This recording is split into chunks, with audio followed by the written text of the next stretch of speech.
Almost exactly 5 years ago, in a moment of infinite wisdom, Tim and I decided that what we needed in our lives was a really massive project. So, without giving the matter too much thought, we found ourselves a barn on a farm to rent for what we endearingly imagined would be for a year or two. Bought ourselves an old 1975 Bedford fire truck. Oh, look. Got a light. Which was likely soon to be headed for the scrapyard in the sky, and set ourselves the task of restoring it into what we hoped would become the base vehicle for our future rolling home on wheels. The bleeding knuckles commence. We are Lisa and Tim, and this is the 5-year restoration story of our 50-year-old Bedford truck. I'm a bit excited because this is the moment we've all been waiting for. Have tools, we'll dismantle. There you go, that matches you. You should have that one. Work began in the spring of 2021 with the removal of the old HCB Angus badge. The first piece has been removed. We set out bright of eye and bushy of tail with the intention to completely dismantle the entire truck right down to the last nut and bolt, do it all up a bit and, put it all back together again. Having worked on big projects before, we did of course realise that this wasn't going to be a quick job. It's going to take at least a week. But at this point, I don't think either of us could have predicted the level or intensity of work which lay ahead of us. I wish we could just put taking it apart onto an actual real life time lapse and it actually be like that. Well, live your life sped up. Just the boring bits. That'll be all of it. The truck is a 4-wheel drive Bedford MK, built in 1975 as an airfield crash tender. She came with a petrol engine designed to go fast over short distances. But despite having only 10,000 miles on the clock, time and the British climate had evidently taken their toll. Oh, my hand for that. No, sir, I can do it. I'll struggle away with this. You're such a big strong man. As we stripped down the cab, it started to become apparent that the truck was in a much worse state than we had first hoped. Much of the bodywork was rusted right through, and undoing the seized up nuts and bolts was tough work. But after a few days of grappling with some really massive spanners and getting the cab parts laid out on our workbench, the enormity of the task ahead began to sink in. There's a lot of parts. They're going to take a lot of cleaning up. We're looking at some ways of doing it quicker. We removed the stripped down cab from the chassis using a block and tackle suspended from one of the iron beams on the workshop roof, some rope and a couple of scaffold planks. It would be more than 3 years before we could reunite them, but our spirits at this point were high. Where are you going? A hitch and a lift. Let's go. Hey, ciao. Despite an increasingly big problem which was holding us back and causing us a lot of wasted time. Get off your bike! Where we wanted to be at this point in time is not exactly at all where we are. We want to get on with it, but we're a little bit held back by the issue of our electricity. Is electricity? Electricity. The electricity. Have electricity. Electricity. Electricity. We've got some good news and some bad news as regarding our electricity, I suppose. The bad news is that we won't be getting electricity until at least the summer. Gonna wait for the black cloud of rain to go over. Not because we're getting wet in here, but because we just can't see anything. Having no electricity in our barn workshop was an issue which would haunt us for over a year. You gone? Can't see you. Over here, where's the tea? Cup of tea! As we were renting from the local estate, we were really at the mercy of the estate timetable when it came to getting mains electric installed. Cup of tea. Fortunately, we were not expected to pay rent until the issue was resolved. And and the estate were good enough to supply us with a generator. But with a project as large and as power-hungry as this one, progress on the truck was going to be severely limited for months. Anyway. In the meantime, there was little we could do except plough on as best we could, using the generator and batteries to supply us with light, tea, and some limited use of our power tools. We at least had the summer ahead of us to strip back the cab and begin making repairs.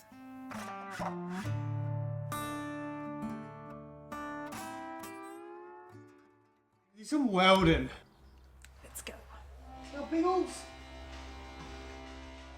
The cab was in a sorry state. Using sheet steel, Tim fabricated new pieces where rust had destroyed the old metal, mostly in the bottom sills and the parcel shelf and around the bottom edges where water had obviously sat. And then there were the 41 holes in the cab roof where the foam cannons of the old fire truck had been bolted. It took a while, but with the cab repaired, we were now looking forward to trying out some sandblasting. How come you got two and I haven't? The first thing we did was build ourselves a tent in which to do the sandblasting, although what possessed us to use some kind of glorified cling film for the job, no one has ever been able to fathom. One false move of the spray gun or sandblaster and... I've got a dog on my foot.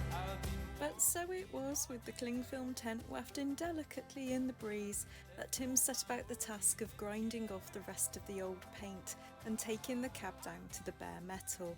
After which we were finally able to test out our new sandblasting kit. Oh yeah!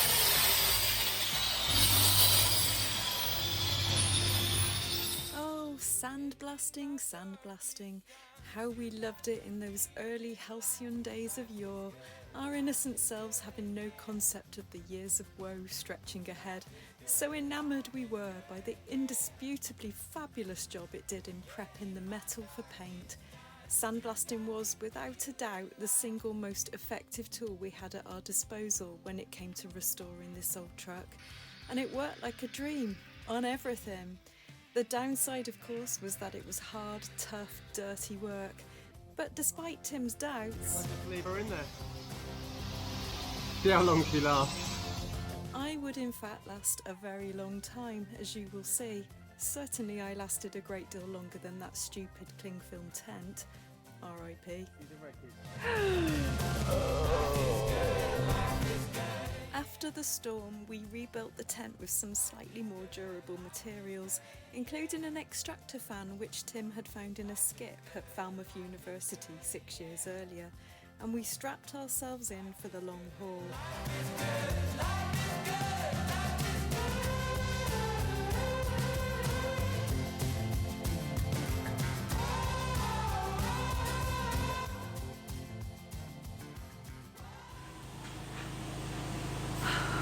It's not glamorous, it's not pretty, but someone's got to do it.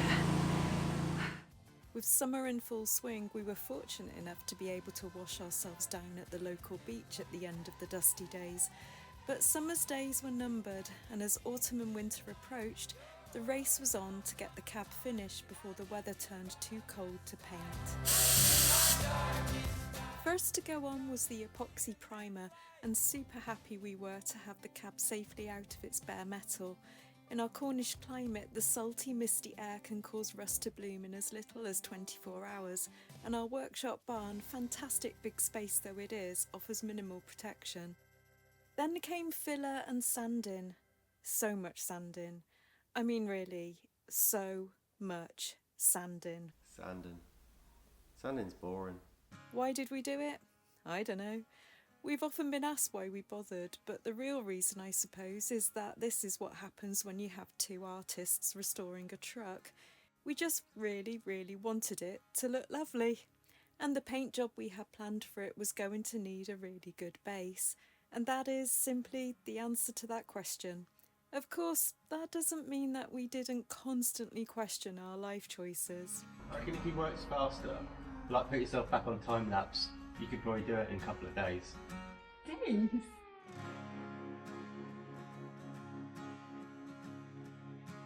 With the barn swallows wisely leaving for warmer climes and the sanding of the epoxy primer finally finished, the next stage was to apply the high build primer. This looked great until Tim, yes you guessed it, started sanding it back again. This time it was wet sanding with a superfine grit to give the perfect smooth finish for the top coat. Which meant that finally, after so much loving prep work, the cab was ready for its paint job. First the roof, a fairly uncontroversial Old English white, or Cornish clotted cream as it turned out, and then the main event, which was, shall we say, a little more daring. I'd like to claim that we spent many long hours agonising over the colour, but the truth is, we always knew what it was going to be. I can't paint a car brown. Oh yeah. I think you can. Every project we have worked on for the last decade has somehow turned into this colour. I don't know why, I guess we just like it.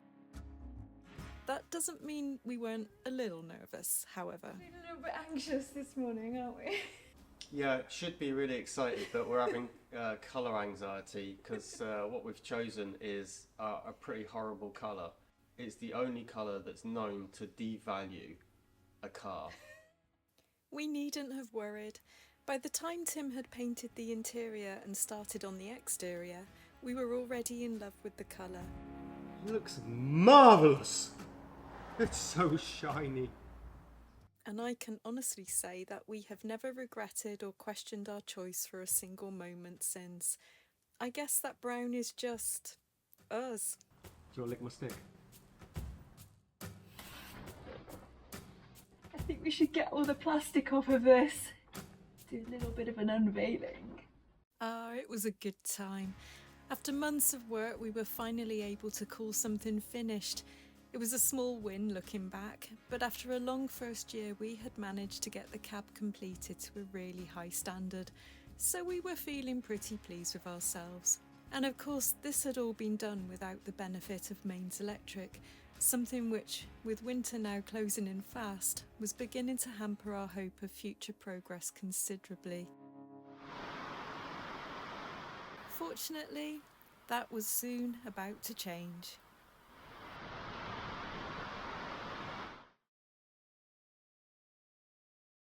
It's a bit dark.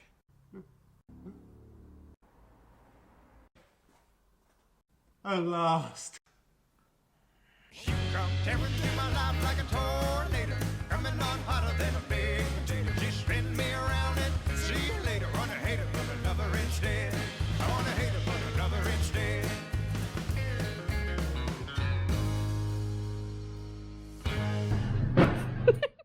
With the cab in paint, mains electricity installed, and the celebrations over, Tim was able to get back to a project he had started months earlier when he'd rescued this old gas oven from one of the other barns and converted it to electric, with the longer term plan of using it for doing some powder coating. Old Rope Salvage by name and Old Rope Salvage by nature, everything we do is recycled, upcycled and of course salvaged on a tight budget of pretty much zero. When it came to powder coating, not only was the oven salvaged, the powder coat gun and all its electrics had been built by Tim in his finest mad inventor guise over Christmas, and now he was ready to put it all to the test.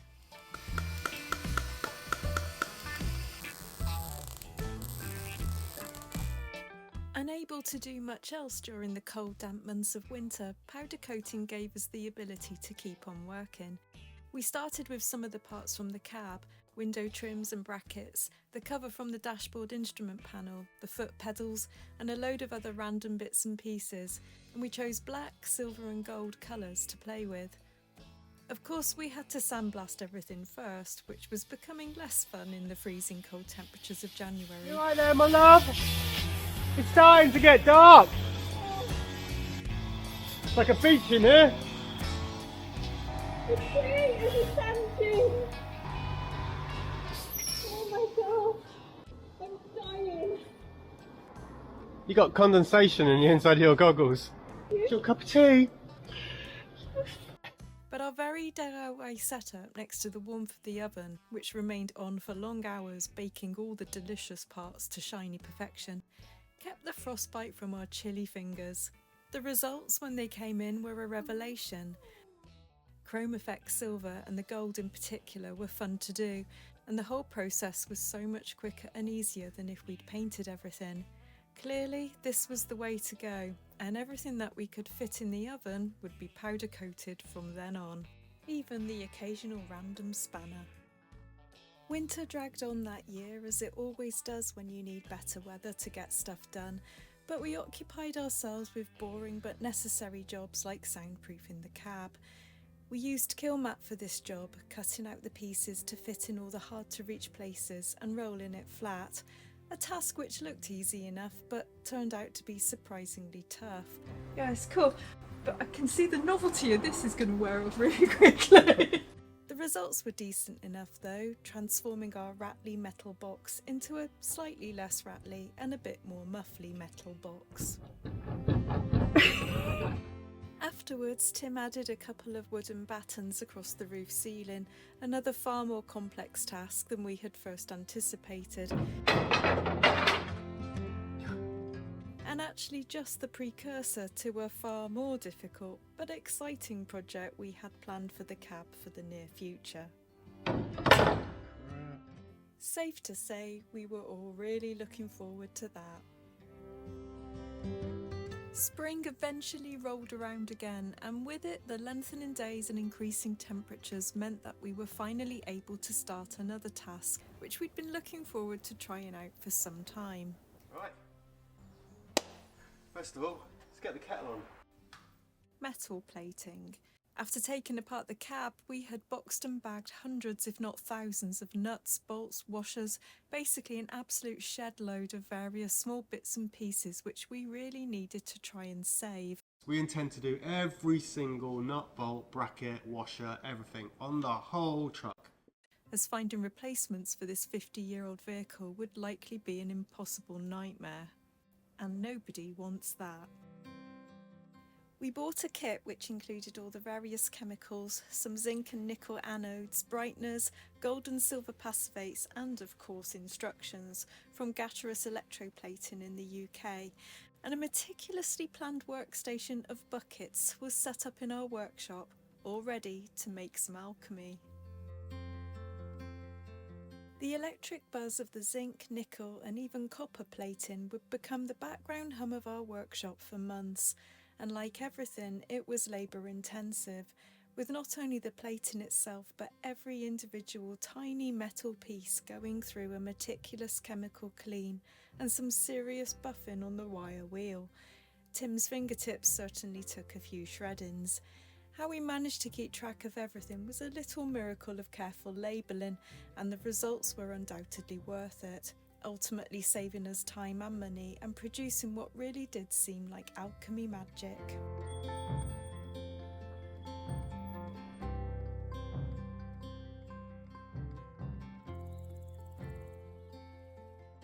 I think we should put the kettle on, get the sand sieved and crack on. Yeah, let's get going. Kettle first. It was summer 2022 and the temperature was warming up, which meant it was time for us to crack on with the cab panels, the wings, the headlamp covers, the engine hatches. There were 12 of them all together, and like everything, it was a much bigger job than we'd imagined. I want the noise to stop. Oh, at last. The compressor's gone off. Oh my god. Just checking my nose dirt.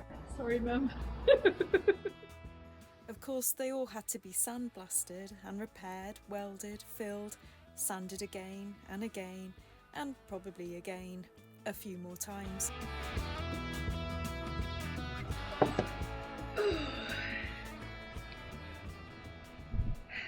Back to work.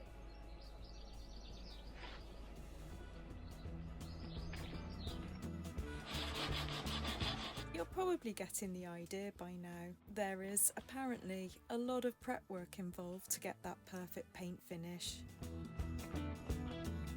That's it. I'm not performing now. One of the more difficult tasks of that year was repairing the cab doors. Tim had been putting off this job for as long as possible. Let's make more holes. But there came the day when they just had to be faced. Doors. It's my nemesis. They were in a pretty bad state, rusted through at the bottom where water had collected, which meant he had to cut out a lot of the old rotten metal and fabricate new steel. A fiddly, time-consuming task which involved a lot of intricate welding and grinding to remake the doors to their original shape. Something which had to be done perfectly, because nobody wants truck doors which don't open and close properly.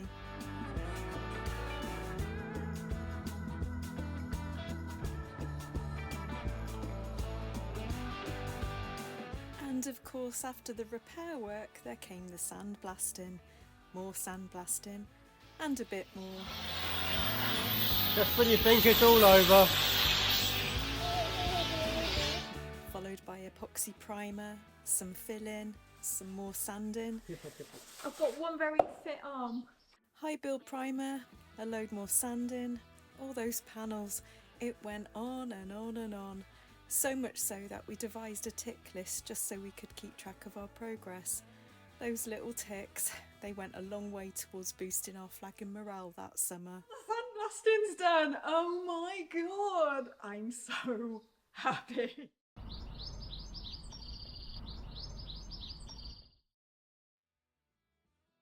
We painted the panels in a top coat of black and brown, black for the wings with a brown underside, which we'd also treated with a stone chip paint, and brown for the doors and the remaining panels. The black looked incredible, and in the end we were admittedly really happy. Okay, maybe happy isn't quite the right word, but we were glad. Yes, let's say glad, of all the intensive prep work we had put in, as the black, super shiny and reflective as it was also massively unforgiving. In the end, it all came together just brilliant, and putting down that final tick on our chalkboard, well, it was a deeply, deeply satisfying moment.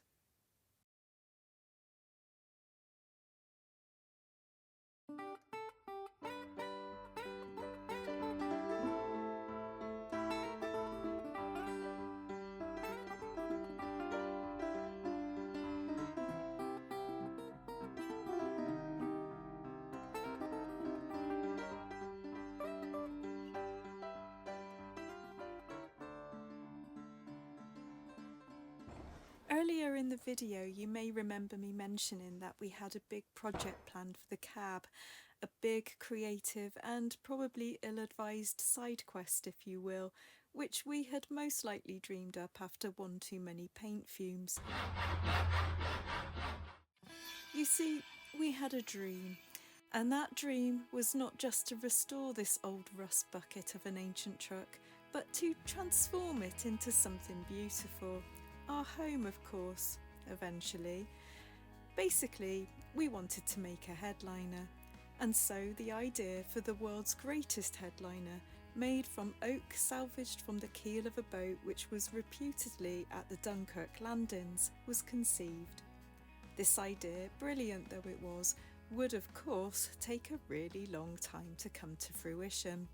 We had actually started it the previous winter, by battening out the cab, measuring up and slicing and prepping the wooden slats.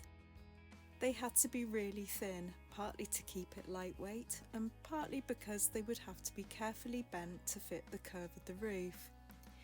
We laid them out into the pattern we wanted, sanded each piece, inlaid them with sliced brass buttons repurposed from the salvaged bolts, and found that we had just enough to make the headliner. Absolutely no margin for error, so, you know, no pressure then. Tim had devised a way to create each slat by using a composite of foam and fiberglass, but we had to steam each piece using, I kid you not, our trusty kettle. Tell them Tell them what? how grumpy you're being. Not being grumpy, I hate it. Drink your tea. Sort yourself out. And each piece then had to be bent and clamped around a specially made form to dry into shape. We'd started it a few months earlier but put it on the back burners so we could work on the panels.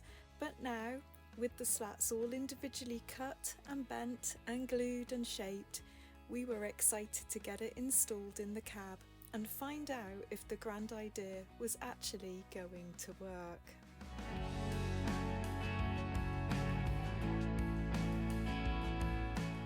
Of all the many things we did with the Bedford over the 5 years, this headliner is still my favourite. Creating the slats was a long process, but we loved the repurposing of that oak keel and that we were able to bring a little of our boaty past into this project. We dry fit and refine the shape and positioning of the slats before moving on to the real fun part, which was to paint our logo onto them. We used an old projector to project the image onto the boards so we could draw it out, then create a stencil before using spray paints. Peeling back that mask was so pleasing and it just looked so good. Tim fitted it into the cab during a summer storm.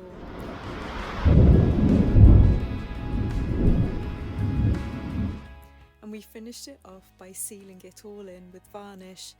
Was it worth it? For us, definitely. It took way too long, was far too complicated, but during a long, hard project like this one, going off on a bit of a side quest like this gave us a much needed boost, and after scrabbling around in the rust and the dust for the past couple of years, it was nice to create something pretty for once. I don't know, what do you think? I think it looks epic. And it was a good thing that I was feeling so pleased with myself at this point, because from here on in, things were going to get very tough indeed. Yes, I am here, although I'm trying to make myself as scarce as possible for this part of it because I ain't looking forward to doing this, I have to say. But I am looking forward to getting it all done, so I guess there's only one thing we can do, and that's take a deep breath and get on with it. Pass me a massive spanner. There you go. Start unbolting stuff.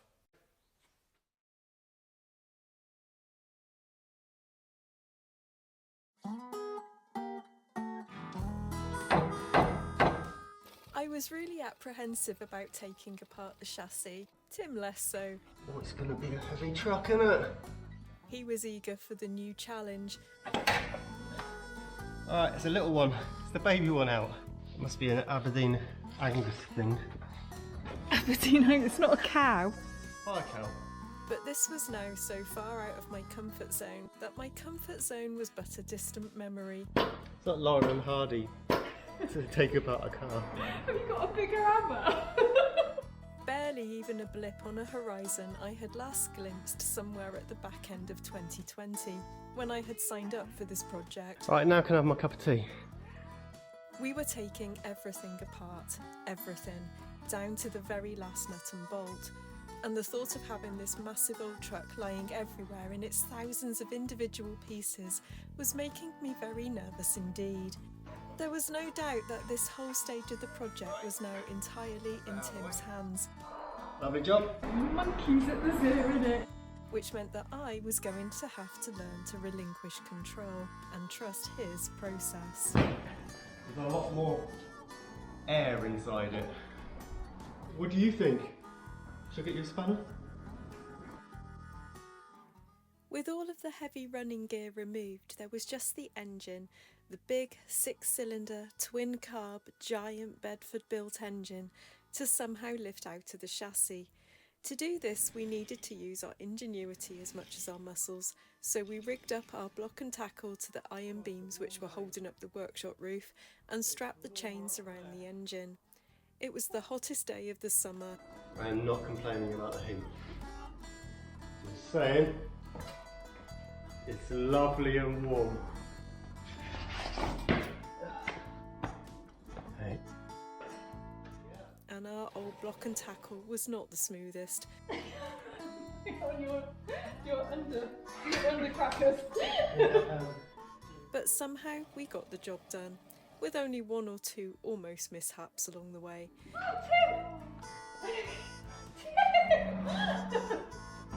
Ready, steady, go! We're also pretty sure it was engine lift day, which gave Tim his double matching hernias. With a little help from some friends, the engine was eventually safely lifted free and deposited to its waiting trolley, which Tim had made so we could easily move it around when needed. It was sort of a fun day, probably helped by the summer sunshine, visiting friends, and of course a couple of cold beverages at the end of the day to celebrate a slightly intimidating job well done. That's how I feel. Right, I need to get my tea. Yep, ladies and gentlemen, I'm just going to get my cup of tea now. Summer tea, this is. With the engine removed, Tim continued stripping down the chassis, the 6 wheels, the massive leaf springs, the front and back axles, every last nut and bolt, until we were left with just the bare chassis frame. This was then propped up onto some of the tyres so we could manoeuvre it back and forth and around, something we would need to do a lot in the coming weeks and days. Eventually it would have its own trolley and props to keep it in position, but for now we just needed to be able to get it in and out of the sandblasting tent because we were, unwittingly, about to embark on one of the hardest stretches of this whole entire project. Are we going to make it all painted by the end of the week? No. Well, they were not wrong. 6 weeks it took us to sandblast that massive rusted up old chassis frame. 6 whole weeks. It was all a bit bonkers really, and with our less than industrial size sandblasting kit, it was a bit like trying to colour in a 40-foot wall with a felt tip pen. God! Oh, I love it so much! But, well, we were determined to do it. And both being the way we are, perfectionists, probably with ADHD or something undiagnosed, but clearly not quite regular person, it seemed actually less stressful than arranging for someone to come and take it away and sandblast it off-site. Still, it remains one of the hardest and most tedious jobs of the project. A job which I, for certain, will never forget. Of course, like all of these things, if you just keep going, then one day, mercifully, the task will be finished and you will finally be able to move on to the next massive task, which in this case was, of course, the painting of the chassis, a job which took almost as long as the sandblasting. Tim used epoxy primer, then the high build primer, and then chassis black for the top coat. And as with the sandblasting, the painting had to be done in sections, front and back, top and bottom, to allow for it to be spray painted inside our tent. We chose black for the simple reason that it would be easier to repair in the future. And with that rusty, crusty old frame, now a distant, albeit slightly traumatic memory, it did indeed look absolutely pristine. Has anyone ever unveiled a chassis? With that big win in the bag, we were now faced with a mountain of parts which needed to be individually dismantled, cleaned, repaired, restored, repainted, plated or powder coated. It was a seriously daunting task. But we were occasionally given a morale boost by our neighbour who liked to sneak in with snacks. The cake lady! Caught on camera! Thanks, Michelle. As we sandblasted and painted as many parts as we could paint before winter caught up with us again.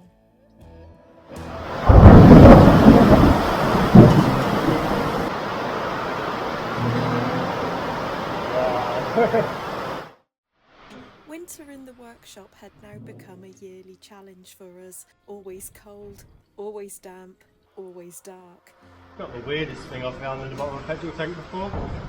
The noise of the wind and rain battering the old iron roof. It slowed us down practically, and the cold and the gloom dragged us down mentally as well. Still, we found ways to keep morale up. Does that mean that if I comb my hair with that, it makes me a petrol head? It's quite literally the best joke she's ever told, ever. Well, I did my best. We tackled what we could as the temperature and humidity allowed. Cleaning up and welding up the battered old petrol tank was an entertaining job quickly ticked off the list. Along with the petrol tank, there were other jobs which slowly got done during the long winter months. Our old cold weather favourite, powder coating, made a welcome return along with the warmth from the oven. Our general rule being that if it was suitable and if it fit in the oven, then it was getting powder coated. And during that winter, it was really only the oven and the kettle which kept us alive. Do you feel blue? The whole winter makes me feel blue. Oh God, it is so cold. Oh. There was also a ton of nuts, bolts, washers and other small bits to be metal plated, an easy if tedious task which I could work my way through, whilst Tim took on the daunting challenge of taking apart the rear axle. A daunting challenge, but still only the forerunner to the much bigger challenge of the front axle, which would come much later down the line. The rear axle was stripped back and with all of its many components laid out and labelled, Tim cleaned, blasted and painted the axle ready for its slow reassembly. He then, much to my admitted horror, announced that he was going to disassemble the leaf springs. For context, it might be worth noting that taking things apart and, hopefully, putting them back together again is something that Tim, with his curious need to understand mind, has been doing ever since he could walk. So it shouldn't have come as a surprise to me when he took the first set of front leaf springs and started unbolting them.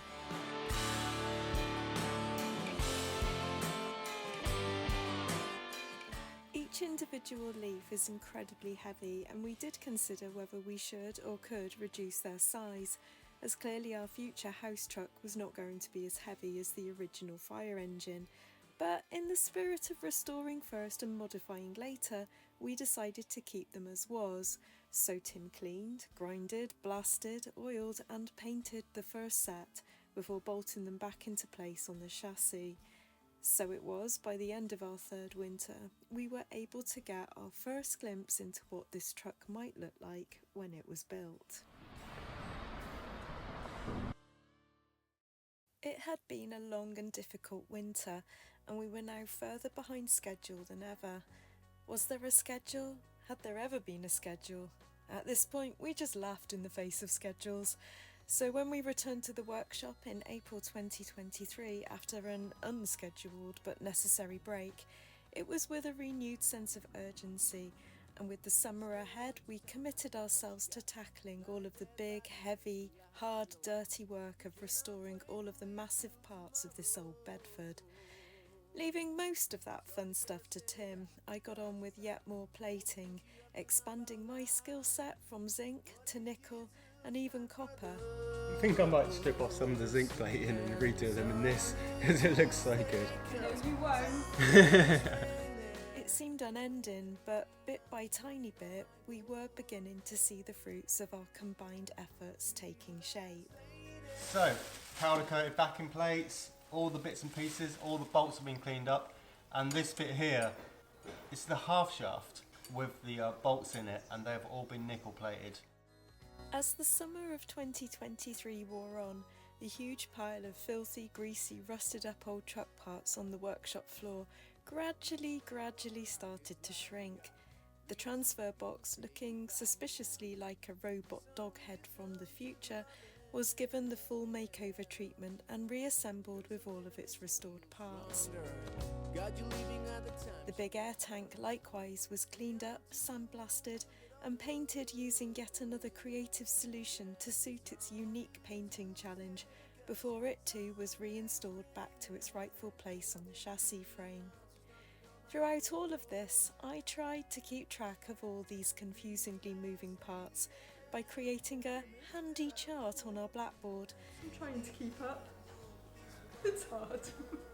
I don't need a blackboard up here. If I see something that's dirty and rusty, I clean it up and fix it.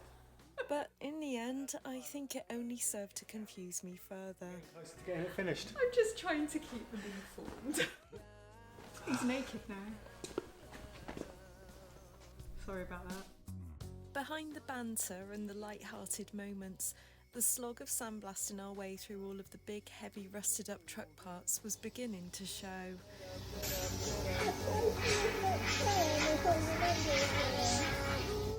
The novelty had worn off a while back, and although we were still getting fantastic results, our little compressor was struggling, and it was taking longer and longer for us to finish each piece. Hopefully, this could make a difference. Our saviour arrived wearing pink overalls, Hope he's feeling strong. bringing with him in the back of his van a massive second-hand industrial compressor. Yeah, that'll do it. An absolute steal and an absolute game changer for our sandblasting careers. I think I need a holiday. Anyway, we're done. Leaf spring's finished. Yes! Thanks to the new compressor, sandblasting our way through the leaves of the leaf springs, 9 for the remaining front one and 15 for each of the back, was a slightly easier job, and after reassembling them and finishing them in black, we then had the tricky job of hoisting them back into place on the truck, another task which took some careful planning so as to avoid accident or injury. Oops. As the sheer weight of everything during this stage of the restoration was probably the most difficult thing for just the two of us to manage. Still, apart from the hernias, we mostly survived, and with the springs back in place and the rear axle pretty much complete and looking great, we were then left with our biggest challenge so far, the absolutely giant beast of a thing which was the front axle.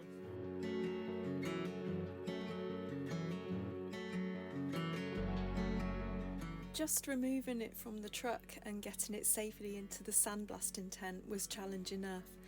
Then draining the old black oil from its innards, and then of course the long and laborious task of prizing apart all of the rusted, seized up parts.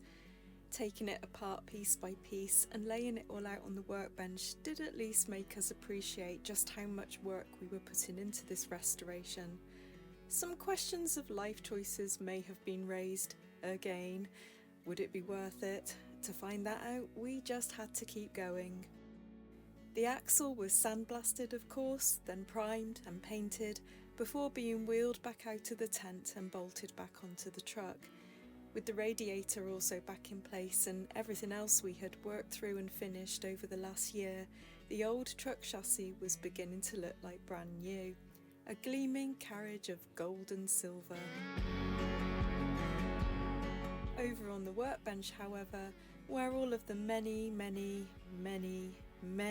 unfinished components of the front axle were undergoing their individual makeovers, there was a slightly different vibe. Right, I'll clean it with this nice clean tissue. Oh yeah, perfect. I think it's going to have to go into the petrol. We spent what remained of the summer and autumn working on the axle parts, cleaning, more cleaning, testing and repairing where needed, then loads of sandblasting of all the individual pieces, lots of plating and even more powder coating. Try on that bad boy. How do you get on with that one?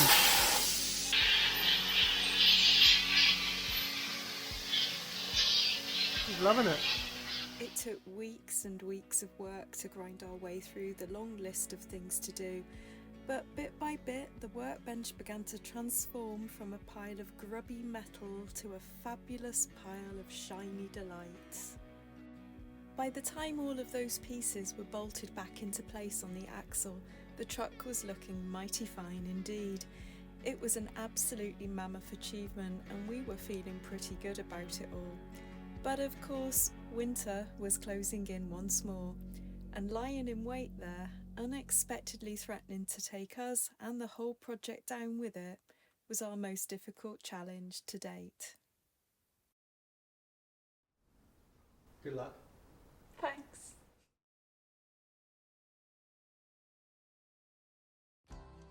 Oh, the wheels! Who would have imagined after all this time, after all we'd achieved, that it would be the wheels that would do me in? We had been at this for over 3 years. Not just the challenge of the restoration itself, but documenting the process through our videos, filming and editing, as well as working our day jobs. The strain was beginning to show, and various other personal challenges were adding to the pressure. Something had to give, and yet for some reason I, in my infinite wisdom, thought I was up to the challenge of single-handedly sandblasting all 6 of the wheels. I did, after all, have extensive experience of sandblasting by this point, so I should have understood what I was letting myself in for. But alas, it would soon go quite horribly wrong. We had some thoughts about what we might do with the wheels in the future, including updating the tyres and changing the dual wheels on the rear to singles. But as with everything at this stage, we wanted to return the truck to its factory settings before making changes. So we decided to just lightly restore the wheels, including both the rims and the tyres, which came up lovely with just a light sandblast, restoring the rubber to deep black. I had started the challenge of the 6 wheels optimistically. It soon became clear that this was a really tough job. Hi dear. Do you want a cup of tea? Not only were the wheels heavy to manoeuvre, it was now winter and freezing, so sitting or standing still with the sandblaster on for hours on end was an arduous task in the extreme. Oh. So it was on a cold day in February 2024 that I exited the tent and declared myself done.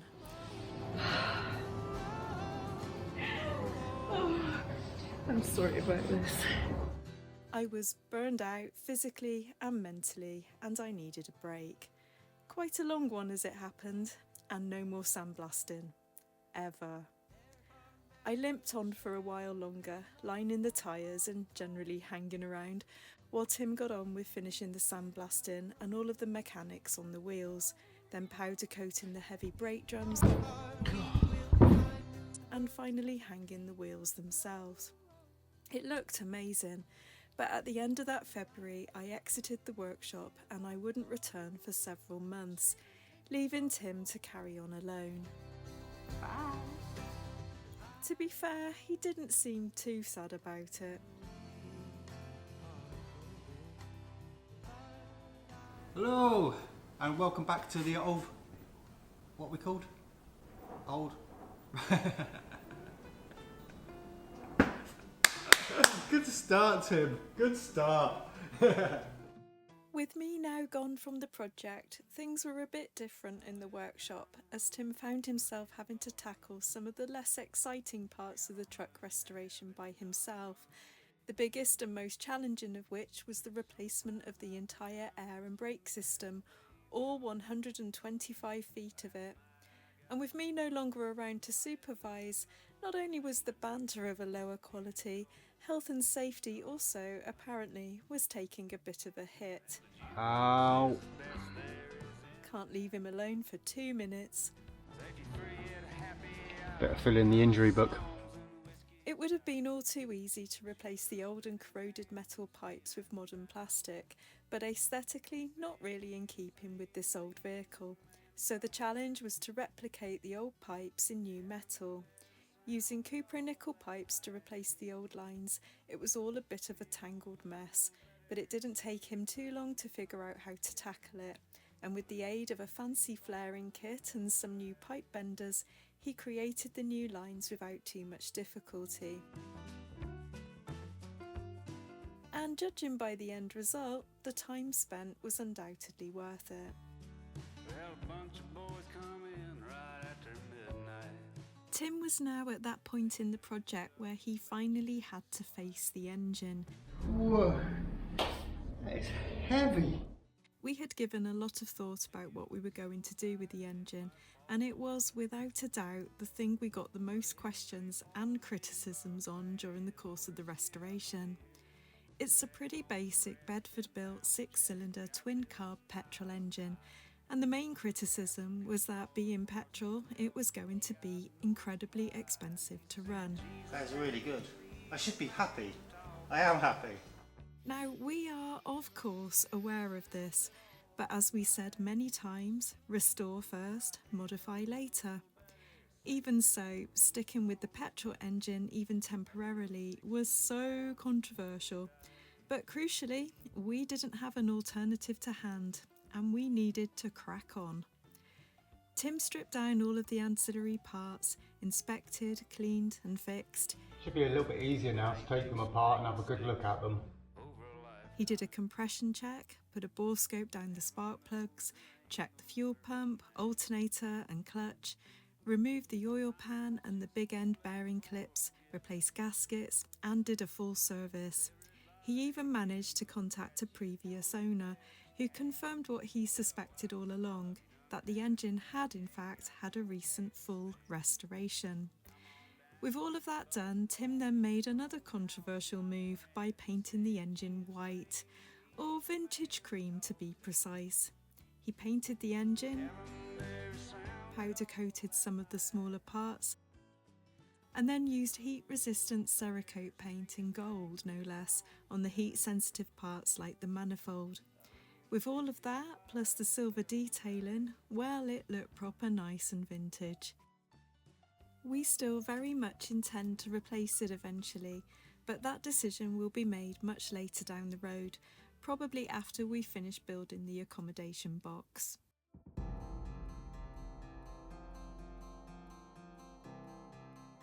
It was another summer's day in 2024, almost exactly 2 years after we lifted it out of the chassis, that the engine was reinstalled. Tim somehow, probably by now thanks to the years of experience of these such tasks, figured out a way to carry out this task single-handedly. Forward planning, patience, some ingenuity, a little bit of grit and a handy winch, which may have given just one moment of terror whilst the engine was being lowered back in. And the job was done with minimal fuss, and perhaps a small sigh of relief. A few bits bolted back on, and well, the chassis was looking pretty close to finished. Brilliant, engine's in. Cool. But whilst the engine was a win, there was one more thing which Tim got finished that summer, which probably gave us both the biggest reason to celebrate of all.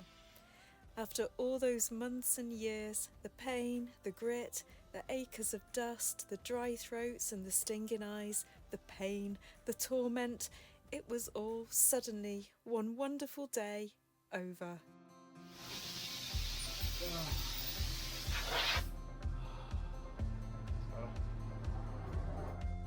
We were both hanging up the goggles and the masks for good, because the sandblasting, mercifully, was finished. And this meant one thing: I was coming back to the workshop. That's really exciting. It was now the autumn of 2024, and with both of us back together in the workshop and all the really hard, dirty work behind us, it really did feel like there were glimpses of that elusive light at the end of the tunnel.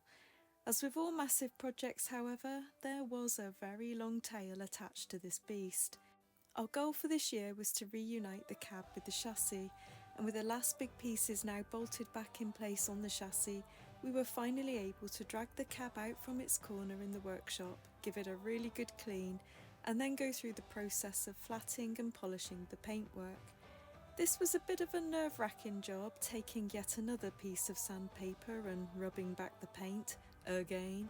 But as soon as the polisher was applied, it came up smoother and more beautiful than ever, and mostly free of that orange peel effect we all dread.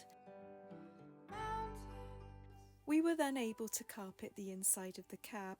Soft furnishings, whatever next. After much deliberation, we chose to keep it simple with a black carpet, our reasoning being that it was a hard-wearing colour, easy to keep clean and neutral. We would undoubtedly be adding more bling to the interior in the future, so the carpet just needed to act as a blank canvas for that.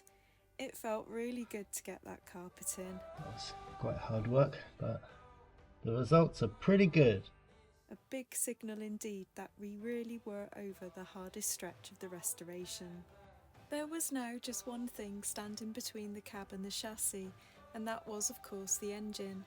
The last time it had run was 4 years earlier when we drove the truck into the workshop, and we really needed to make sure that everything was working properly now before we lifted the cab back into place.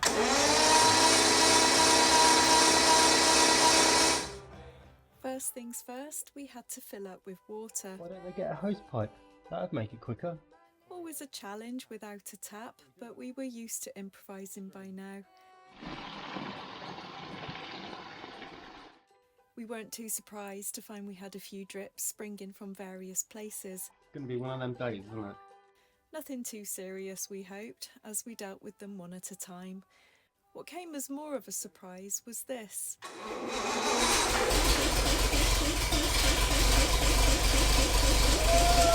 Holy crap! Can I say that? What the hell? Firing up first time and running with no obvious issues. Well, apart from the fire a few minutes later, don't panic, it was nothing serious, gave us a real boost, and we thought we had it in the bag. Unfortunately, the days which followed gave Tim a week of headaches and confusion,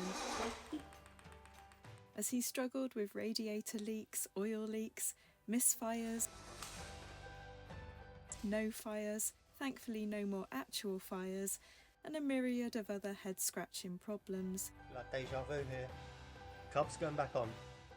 One by one though, the issues were resolved. New spark plugs, timing adjustments, and a whole load of fiddling around with the carbs, until one day the engine started up perfectly and ran.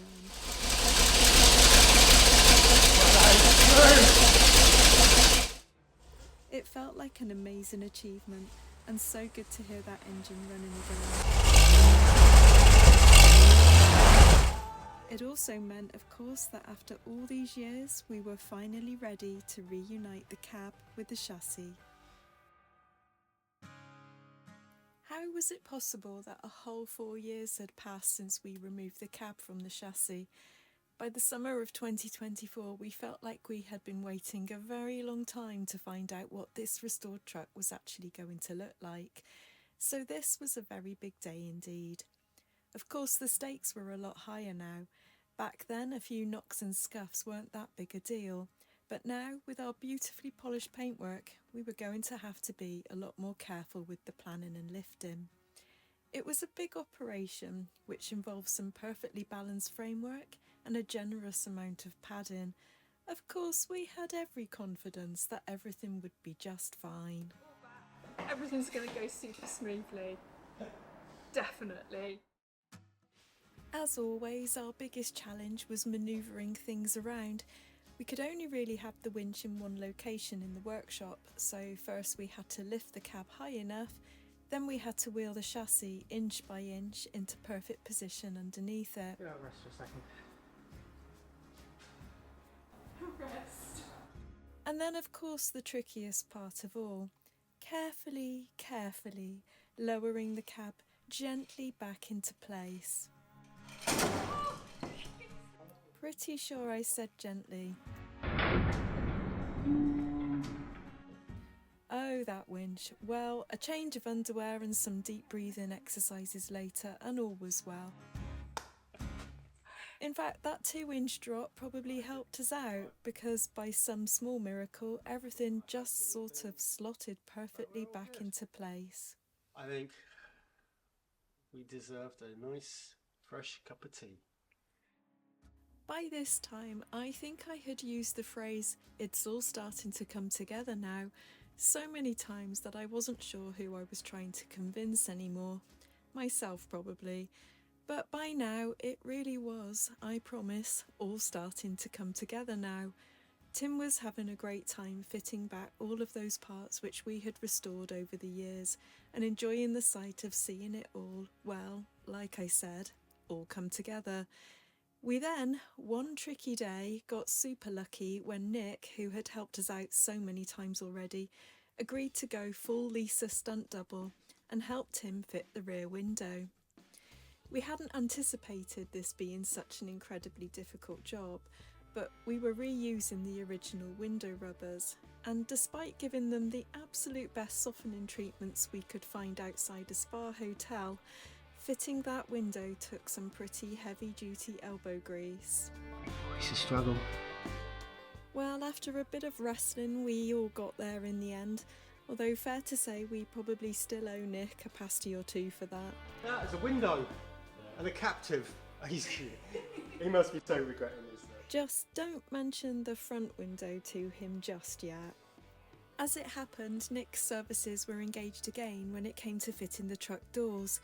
Heavy and awkward, Tim had spent quite some time on these doors over the years, and seeing the many parts which made up the internal and external gubbins of these things laid out on the workbench, well, you can probably see why. When it came to hanging them back on the cab, strength and patience were the main requirements of the day, two things I am not overly qualified in, so I was happy to sit on the sidelines and let the guys do their thing. We were all a little nervous that after all the welding, fabricating and rebuilding, they might not fit back into place properly, but judging by this satisfying clunk, Sounds like a truck. we needn't have worried. Maybe you should get your own indicators. It was winter again, but somehow it didn't seem to matter anymore. As every day we were racing through all of the things which needed finishing and bolting on all of those new and shiny parts, the wings, the heavy front bumper, the cleaned up registration plate, all of the wiring for the cab was bringing us closer to the finish line.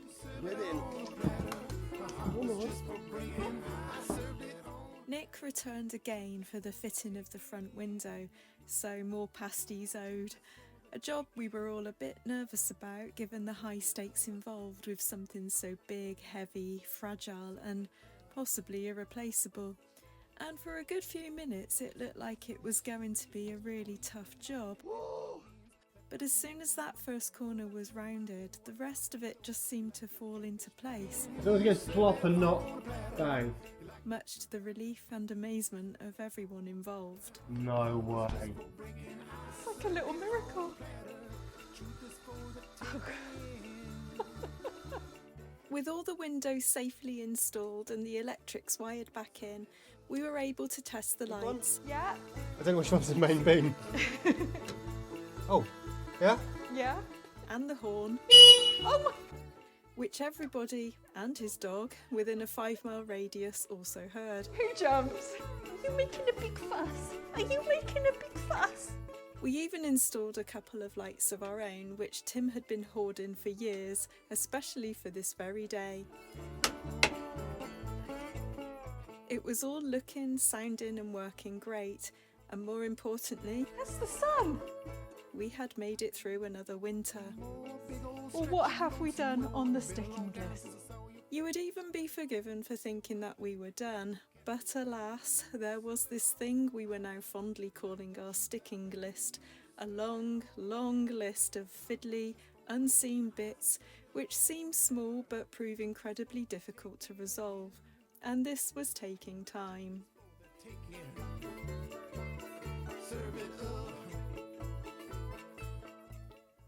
Some things, like the wheel cylinders, just had to be replaced, and finding parts for a 50-year-old Bedford truck can be challenging and doesn't come cheap. It had taken a while to find the parts, and it meant that the wheels had to come off again.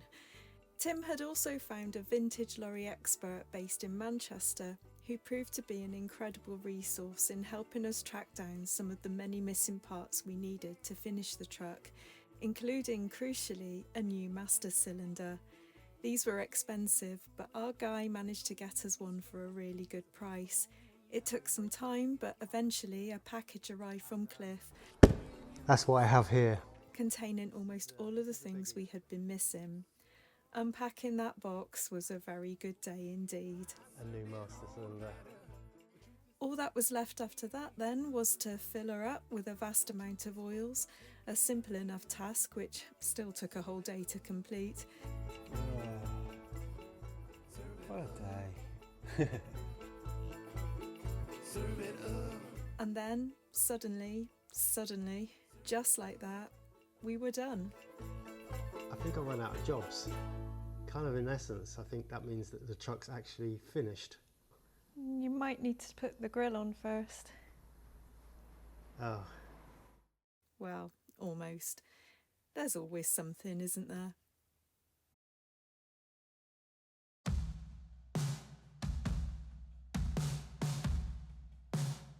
It took until the summer that year before we were ready to drive the fully restored truck out of the workshop and into the sunlight at last. On the very morning we drove her outside, we attached her new name badge, enamelled in fiery red, and named her the Siren. It had been the first thing we removed, and it was the last thing we reinstalled. This is it. This is the day we've all been waiting for. Let's get going.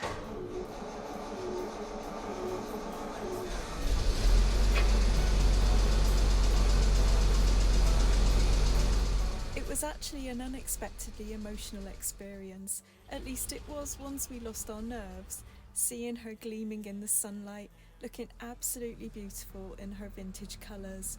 Well, it was just such an incredibly proud moment for both of us.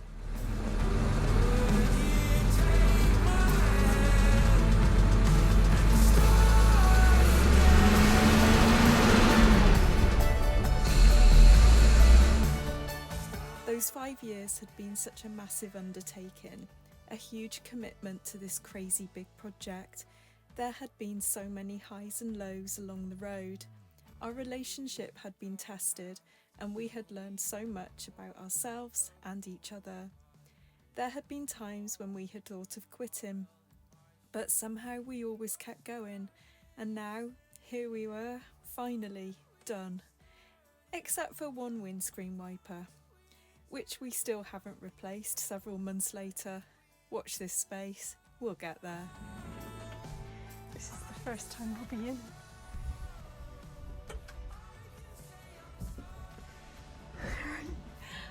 I'm scared.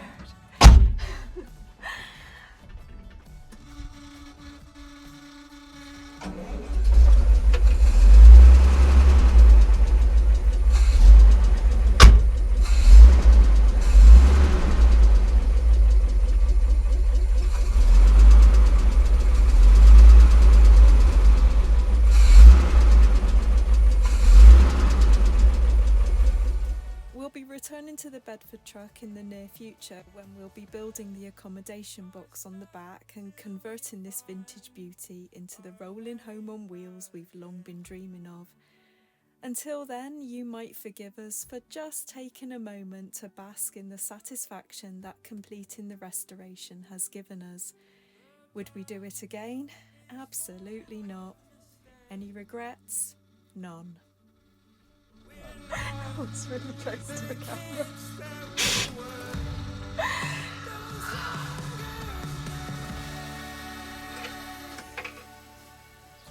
We might be driving then stopping. The